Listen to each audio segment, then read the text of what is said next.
एक देश एक चुनाव बिल को मोदी कैबिनेट की मंजूरी। सूत्रों के हवाले से बड़ी खबर, संसद में अगले हफ्ते one nation one election bill को पेश कर सकती है मोदी सरकार। सुप्रीम कोर्ट में शंभू बॉर्डर पर किसानों के धरने को लेकर सुनवाई। शंभू बॉर्डर और राष्ट्रीय राजमार्ग खोले जाने की मांग को लेकर दायर की गई है याचिका।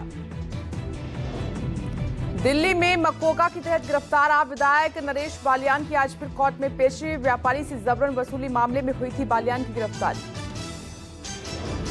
ईवीएम में कथित गड़बड़ी के खिलाफ विपक्ष आज खटखटा सकता है सुप्रीम कोर्ट का दरवाजा। महाराष्ट्र चुनाव नतीजों पर उठे सवालों के चुनाव आयोग कर चुका है खारिज।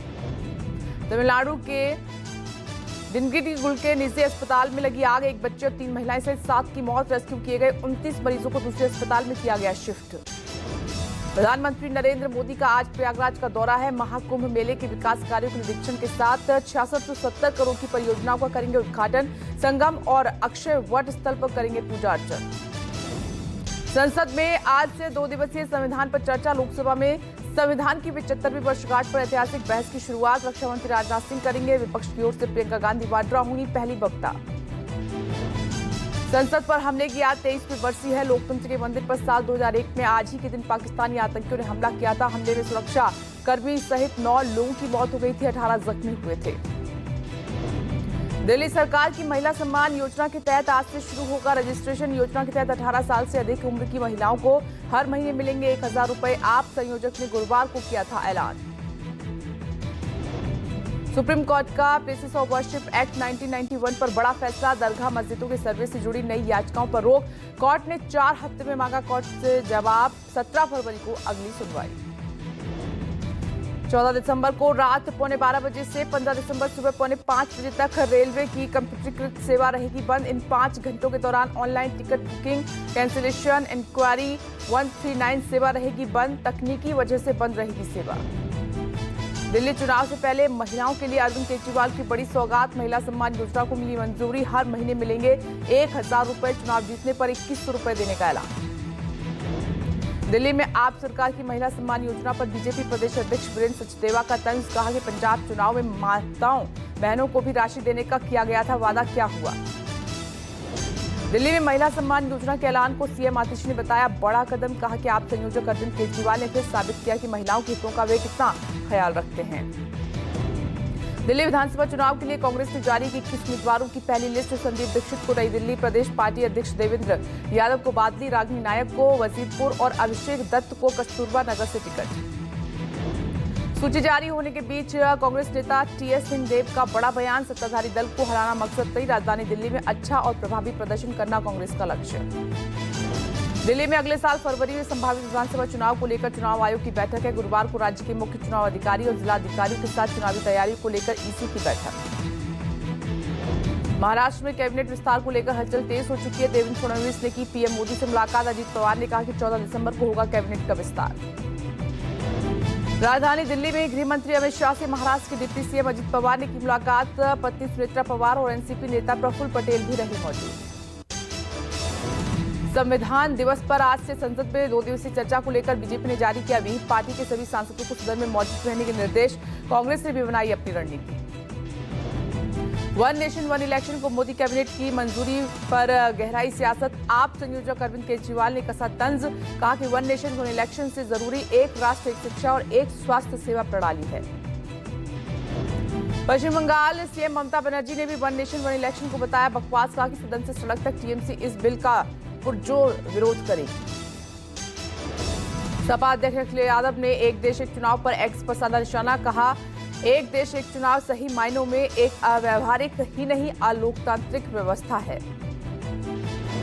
झारखंड सीएम हेमंत सोरेन, आरजेडी नेता मनोज झा ने भी एक देश एक चुनाव का किया विरोध। सीएम सोरेन ने कहा कि उनके पास बहुमत है, वो अपना एजेंडा चलाएंगे और हम अपना।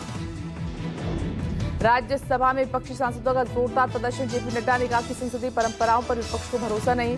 संजय सिंह बोले देश में सब कुछ बेचा जा रहा है। हंगामे के बाद राज्यसभा की कार्यवाही शुक्रवार तक के लिए स्थगित।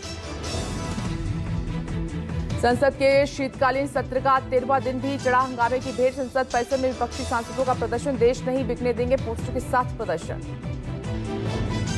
राज्यसभा में विपक्ष का हंगामा। विपक्ष ने 267 का नोटिस दिया। नड्डा ने कहा कि अविश्वास प्रस्ताव पर प्रेस कॉन्फ्रेंस करना गलत। कांग्रेस का संवैधानिक मूल्यों में भरोसा नहीं। गिरिराज सिंह ने कांग्रेस संसदीय दल की अध्यक्ष सोनिया गांधी के खिलाफ संसद परिसर में विरोध प्रदर्शन किया। सोनिया और अमेरिकी अरबपति जॉर्ज सोरोस के लहराए पोस्टर।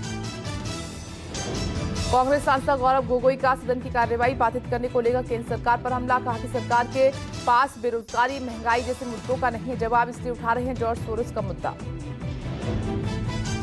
लोकसभा में नेता प्रतिपक्ष राहुल गांधी ने गुरुवार को यूपी के हाथरस गैंगरेप पीड़िता से मुलाकात की। 2020 में पीड़िता के साथ हुई थी दरिंदगी। पीड़ित परिवार ने कहा कि आज तक नहीं मिला सरकारी आवास और नौकरी। राहुल गांधी के हाथरस दौरे को लेकर डिप्टी सीएम ब्रजेश पाठक का हमला। कहा कि राहुल हताशा और निराशा के शिकार हैं। हाथरस मामले की जांच सीबीआई ने कर दी है, मामला कोर्ट में है। सपा सांसद जियाउर रहमान वर्ग की बड़ी मुश्किलें। मकान पर लटकी ब्यूरोक्रेट एक्शन की तलवार, बिना नक्शा पास कराए मकान बनाने पर संभल प्रशासन ने भेजा नोटिस। दिल्ली में एनएसयूआई का विरोध प्रदर्शन। निशिकांत दुबे के घर के बाहर विरोध। निशिकांत दुबे ने खिलाई मिठाई। एनएसयूआई कार्यकर्ताओं को मिठाई खिलाई गई। परवणी मामले पर अखिलेश यादव ने बीजेपी पर बोला हमला। कहा कि महाराष्ट्र में घपले से बनी बीजेपी सरकार, संविधान अपमान की जांच होनी चाहिए। परवणी हिंसा को लेकर मायावती का बयान। ट्वीट कर कहा कि संविधान का अपमान अति निंदनीय है। संविधान का अपमान शर्मनाक घटना से पार्टी काफी दुखी और चिंतित हूं। बिहार के मुख्यमंत्री नीतीश कुमार को मिला प्रयागराज महाकुंभ 2025 आने का न्योता। यूपी सरकार के मंत्री राकेश सचान और दयाशंकर सिंह ने पटना के एक अणे मार्ग स्थित सीएम आवास पर की नीतीश से मुलाकात। शरद पवार ने गुरुवार को 84वां जन्मदिन मनाया। बर्थडे पर उनके भतीजे और महाराष्ट्र के डिप्टी सीएम अजीत पवार, प्रफुल्ल पटेल, छगन भुजबल समेत कई नेताओं ने मुलाकात कर बधाई दी। यूपी के कानपुर में आईपीएस अधिकारी मोहसिन खान पर रेप का केस। 27 साल की आईआईटी छात्रा ने प्यार का झांसा देकर दुष्कर्म का लगाया आरोप। जांच के लिए एसआईटी गठित। एसीपी पर शादीशुदा होने की बात छिपाने का भी आरोप। बिहार लोक सेवा आयोग की 70वीं प्रारंभिक परीक्षा आज होगी। 36 जिलों के 900 से अधिक एग्जाम सेंटर्स पर दोपहर 12 बजे से 2 बजे तक एक पाली में परीक्षा। सुबह 9:30 बजे तक परीक्षा केंद्र पर पहुंचना अनिवार्य है। सीएचओ परीक्षा पेपर लीक मामले का मास्टरमाइंड अरेस्ट। विभूषण को ईओयू की टीम ने किया गिरफ्तार। साथ में 2 और लोगों को गिरफ्तार किया गया है। पूर्वी दिल्ली के त्रिलोकपुरी में बदमाशों ने युवक को मारी गोली। घायल युवक की हालत नाजुक। जेएनयू में फिल्म द साबरमती रिपोर्ट की स्क्रीनिंग को लेकर बवाल। 2 छात्र गुटों में हुआ पथराव। एबीपी ने रखी थी द साबरमती रिपोर्ट की स्क्रीनिंग। मौके पर भारी पुलिस बल तैनात। यूपी के झांसी में विदेश फंडिंग मामले में मुफ्ती खालिद ने एनआईए की 16 घंटे पूछताछ। जांच एजेंसी ने मुफ्ती खालिद और उनके चाचा मुफ्ती साबिर को पूछताछ के बाद छोड़ा। मुंबई के डोंगरी इलाके में गुरुवार देर रात 4 मंजिला इमारत का एक हिस्सा ढह गया। हादसे में किसी के हताहत होने की खबर नहीं है। मलबा हटाने का काम जारी है। दिल्ली के गुरु गोविंद सिंह इंद्रप्रस्थ विश्वविद्यालय ने अपनी 25वीं वर्षगांठ के समापन अवसर पर एक भव्य समारोह आयोजित किया। इस समारोह में विश्वविद्यालय के नए लोगो, रजत जयंती डाक टिकट और स्मारक चांदी के सिक्के का अनावरण किया गया। समारोह में दिल्ली के एलजी विनय कुमार सक्सेना और यूनिवर्सिटी के वाइस चांसलर ने यूनिवर्सिटी से पढ़े हुए लोगों जो विभिन्न क्षेत्रों में सफलतापूर्वक काम कर रहे हैं उन्हें सम्मानित भी किया। न्यूज 24 की पत्रकार पल्लवी झा को भी इस मौके पर सम्मानित किया गया। बांग्लादेश के राष्ट्रीय नारा जॉय बांग्ला को सुप्रीम कोर्ट ने किया रद्द। मोहम्मद यूनुस सरकार ने जॉय बांग्ला को राष्ट्रीय नारा घोषित किए जाने के हाईकोर्ट के फैसले को दी थी चुनौती। बांग्लादेश के संस्थापक मुजीबुर रहमान ने इस नारे को दिलाई थी प्रसिद्धि। भारत के डी गुकेश बने दुनिया के सबसे युवा शतरंज वर्ल्ड चैंपियन। सिंगापुर में हुए वर्ल्ड चैंपियनशिप में गुकेश ने चीन के डिग लिरेन को हराया। डी गुकेश को इतिहास रचने के लिए राष्ट्रपति द्रौपदी मुर्मू, पीएम नरेंद्र मोदी और कांग्रेस नेता राहुल गांधी ने एक्स पर पोस्ट कर बधाई दी। खेल जगह की जानी मानी हस्तियों ने भी गुकेश को बधाई दी। गजेंद्र सिंह शेखावत ने की प्रेस कॉन्फ्रेंस। कहा कि संसद का शीतकालीन सत्र चल रहा है और भारत एक बड़े बदलाव की दौड़ में है। एफडीआई लगातार बढ़ रहा है। 25 करोड़ से ज्यादा लोग गरीबी रेखा से बाहर निकले। गजेंद्र सिंह शेखावत ने कहा कि भारत दुनिया के निवेश केंद्र के तौर पर उभर रहा है। 8 ट्रिलियन का निवेश पिछले 10 साल में हुआ है। दुनिया का हमारी विरासत को देखने का नजरिया भी बदला। गजेंद्र सिंह शेखावत बोले कि प्रयागराज में 2025 का महाकुंभ होने जा रहा है। दुनिया के सभी देश के लगभग 45 करोड़ लोग शामिल होंगे। भारत के कल्चर, क्राफ्ट और कुजीन को दिखाने की हम कोशिश करेंगे। गजेंद्र सिंह शेखावत ने कहा कि भारत में डोमेस्टिक टूरिज्म का बढ़ावा मिला है। टूरिज्म के लिए ई वीजा का प्रावधान हुआ है। आधारभूत संरचना का विकास किया, पर्यटन को बढ़ावा मिला है। 16वें दिन भी किसान नेता जगजीत सिंह डल्लेवाल का आमरण अनशन जारी है। डल्लेवाल की हालत पर डॉक्टर नजर बनाए हुए हैं। डॉक्टरों किसान नेता जगजीत सिंह डल्लेवाल के वाइटल पैरामीटर्स जांच के लिए मशीनों का इस्तेमाल किया। कहा कि जगजीत सिंह डल्लेवाल की तबीयत कभी भी हो सकती है आउट ऑफ कंट्रोल। अपनी मांगों को लेकर दिल्ली के शंभू बॉर्डर पर डटे किसानों का बड़ा ऐलान। कहा कि 14 दिसंबर को फिर कूच करेंगे दिल्ली।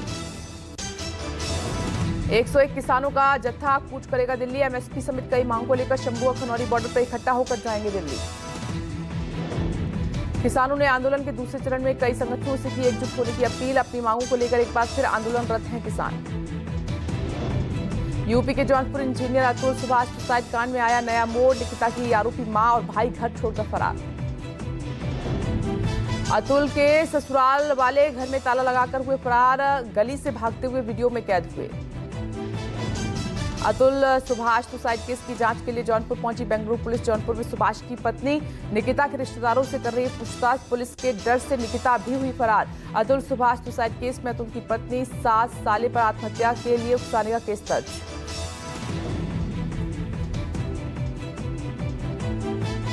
वहीं बुधवार को अतुल की अस्थियां विसर्जन के दौरान पटना में अतुल की मां बेहोश हो गईं। AI engineer Atul Subhash suicide मामला पहुंचा सुप्रीम कोर्ट। वकील अलख आलोक श्रीवास्तव ने सीजीआई को लिखकर मामले की विधिवत जांच की मांग की।